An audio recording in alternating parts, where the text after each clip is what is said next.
As an Amazon seller, it can feel like competition is always increasing. If you want to stay ahead of the competition, you need to find an edge. Visually optimizing your listings is one such edge. In this video, I talk with Amazon FBA expert Eric Rodriguez. Continue watching and you'll learn how to optimize your images and product title for mobile devices to beat the competition and grow your business.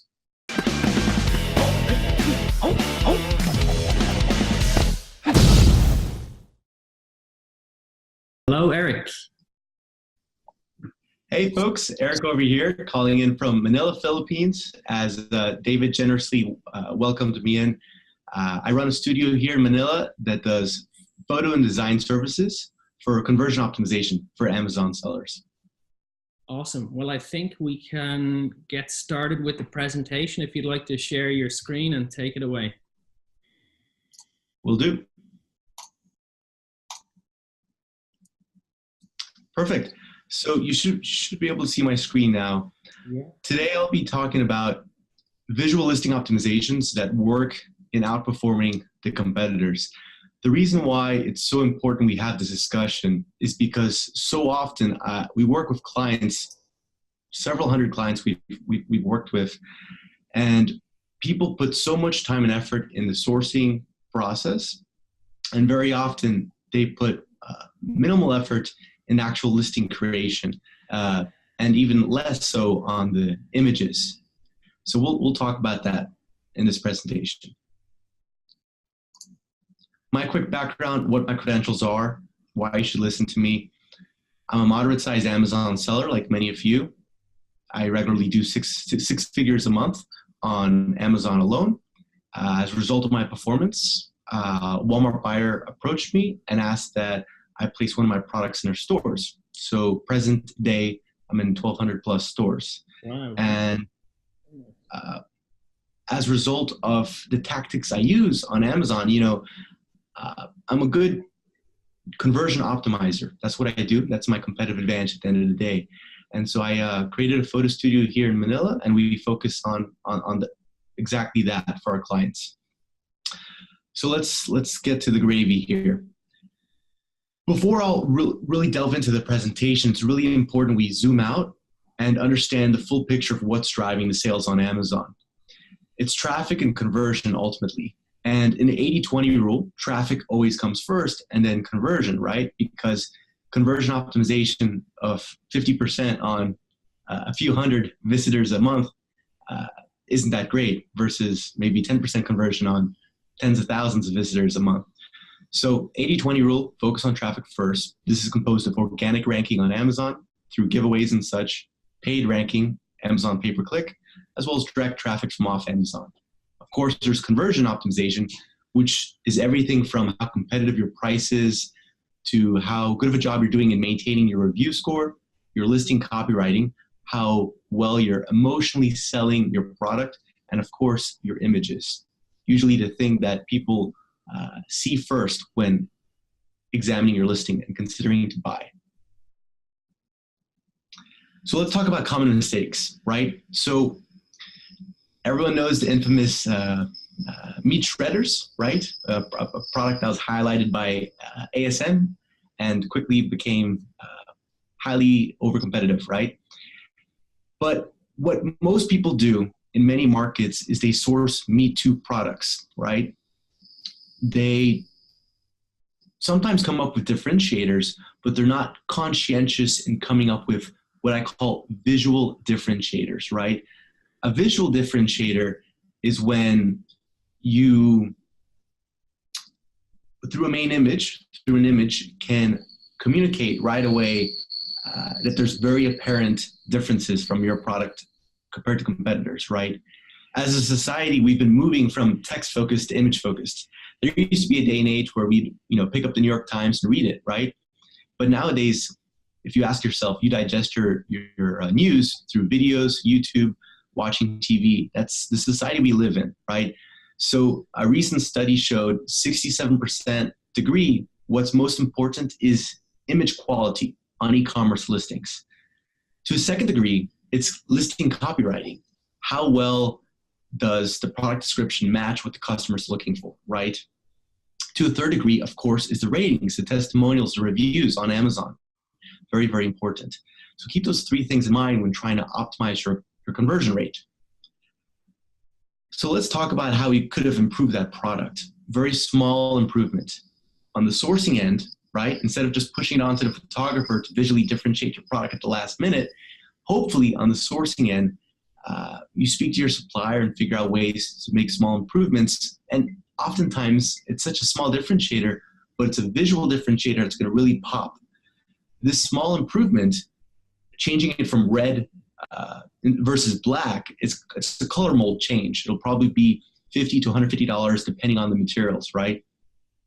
And that's going to increase the CTR, click-through rate, and ultimately the conversion rate and underlying revenue, right? Ways we could take this to the next level is product packaging. Now, product packaging, this is not a blank rule that is applicable to all categories. If you were selling in the jewelry category, of course, it'd be very cheesy to have your packaging in your main image.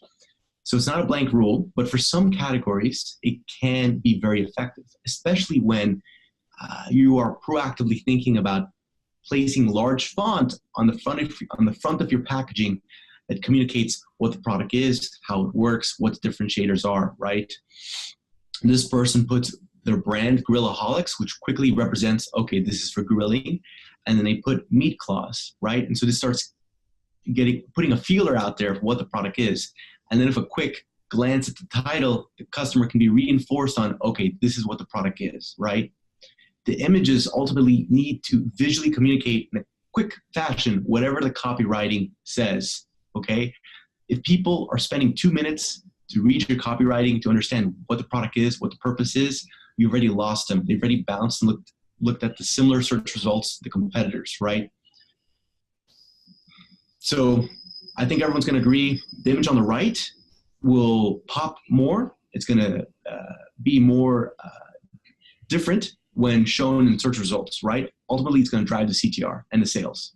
So try to think of in this direction when you're sourcing your product, and think proactive about how your main image is going to look even before you source your product. That's an example of how it would look in the search results. You can tell it kills it, does very well. Let's talk about mobile optimization and common mistakes that people make on mobile. Mobile's half of traffic. People forget this. When I used to work for Google, it was all about mobile optimization.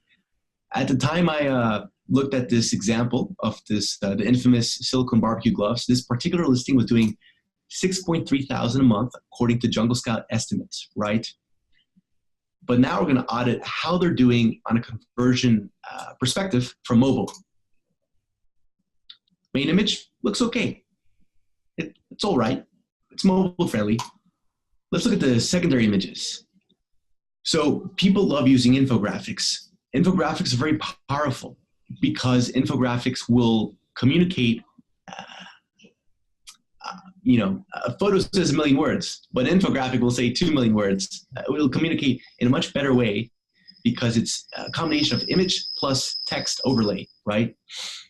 Now, infographics are powerful, but a common mistake people make is they design them from monitors, from PCs, from the computers, but they don't check at how they look from a mobile view, right?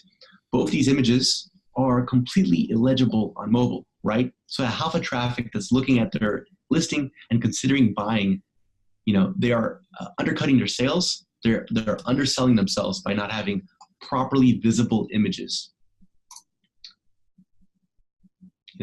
And that's all their secondary images, all of them pretty illegible on mobile.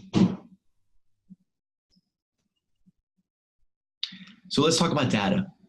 At Google, if you had a thought and it wasn't backed by data, no one would listen. So for the folks listening who are data folks, rightly as they may be so, one case study by the Czech Republic's second largest e-commerce retailer, they did a case study where they increased the size of their images just by a tad, and they showed just under 10% uplift in revenue, right? What everyone knows is that images should be 1,000 pixels by 1,000 pixels. Everyone knows the basic Amazon image requirement. But what most people overlook is properly cropping their images, right? Both these images meet the Amazon image requirement of being 1,000 pixels on one of the sides, right?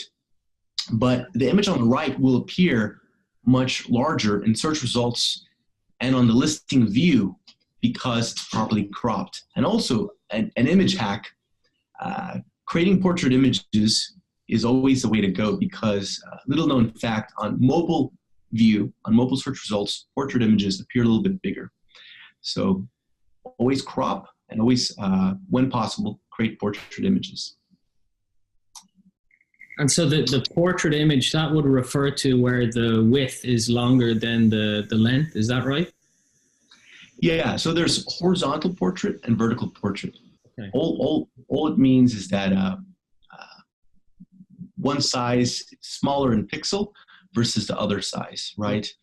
Yeah. Yeah.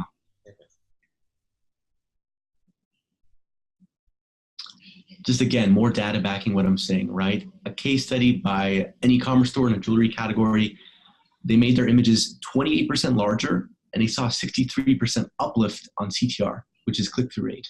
Wow. So again, what I'm saying about cropping images and creating portrait images is very important. And don't expect your photographer or designer to do this, right? This is going to be on the client side when you're receiving your images, that you need to take the images, the raw files, and then, crop them accordingly because perhaps on different e-commerce sites, maybe you'll want different pixel sizes, right? So the photographer will just give it to you the generic pixel size, which is the biggest, and will fit the most standard size, right? Let's talk about title. Title optimization for mobile, right? This is a sample search result for the barbecue accessory category, right? And this is a screenshot from a PC view, right?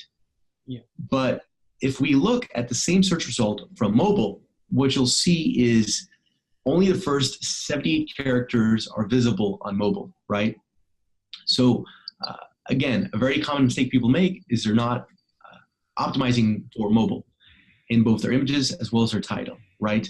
So there's always a delicate balance between optimizing for the Amazon bots and optimizing for human conversion. There's always a delicate balance between that. But when trying to optimize for the half of traffic, which is mobile, be conscientious on what you're putting proactively in those first 78 characters, right? Just a perfect example right here. The section in red shows what the person had before, and the section in green shows how, one could rearrange the title to be better mobile optimized. In the third one, it really, really makes a huge difference because they're able to highlight more of the differentiators, including that it's USB charging. There's 8 different modes in the lights. That is 18 feet in length. So they're able to highlight much more in the third option, right? So it makes a huge before and after difference. So just things to keep in mind for mobile optimization. Well, wonderful. That's that. David, if you want to have a little bit of a discussion or any questions you think that the audience might have, more than happy to answer. And like I said, my name's Eric from Virtus Graphics. If you want to get a hold of us, here's our email, and here's an exclusive offer, coupon code for first-time customers. All the listeners, just use coupon code FBA15 for $50 off your first purchase on any of our photo packages.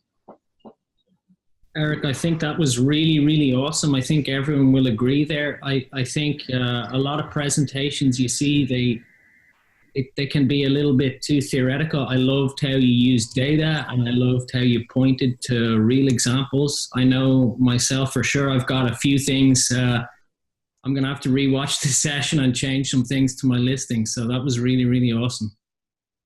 Yeah, thank you. And I think that's it. If anyone has questions, we can definitely get to them. Just post them in the comment section below or reach out to Eric. I see the support email is there, support@virtuousgraphics.com. So just a final thank you to you, Eric. Really appreciate it. And thanks everyone for watching. Cheers. Wonderful.